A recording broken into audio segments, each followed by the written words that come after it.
आपण लहान मोठी संकल्पना शिकणार आहोत। प्रत्येक वर्षी वर्गात चित्राच्या किंवा वर्गातील वस्तूच्या सहाय्याने ही संकल्पना शिकवली जाते, परंतु आता पालकांनी घरातील वस्तूच्या सहाय्याने मुलांना ही संकल्पना शिकवावी। चला तर आता आपण लहान मोठी संकल्पना शिकूया। हा डबा कसा आहे माहिती आहे का तुम्हाला? लहान मोठा लहान, हा डबा लहान आहे।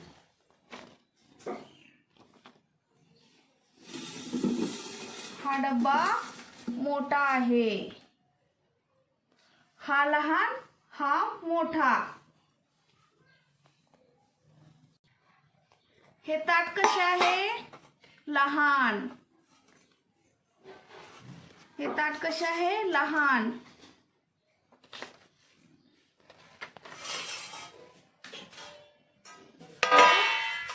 मोठे, हे ताट मोठे आहे।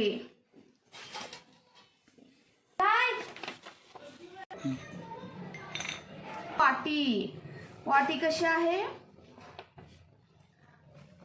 लहान वाटी।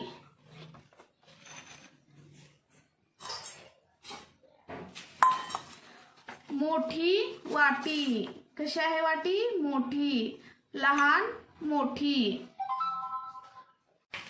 लहान चमचा, हा कसा आहे चमचा?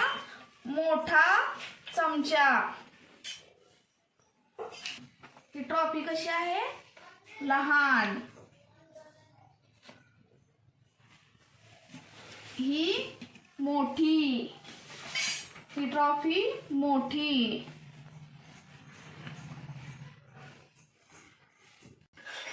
समजले ना मुलांना तुम्हाला लहान मोठी संकल्पना? तर आपण आणखीन एकदा पाहूयात।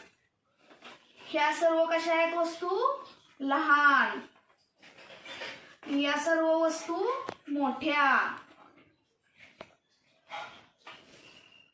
याप्रमाणे पालकांनी घरातील वस्तूचा वापर करून मुलांना लहान व मोठ्या वस्तूतील फरक शिकवावा। धन्यवाद।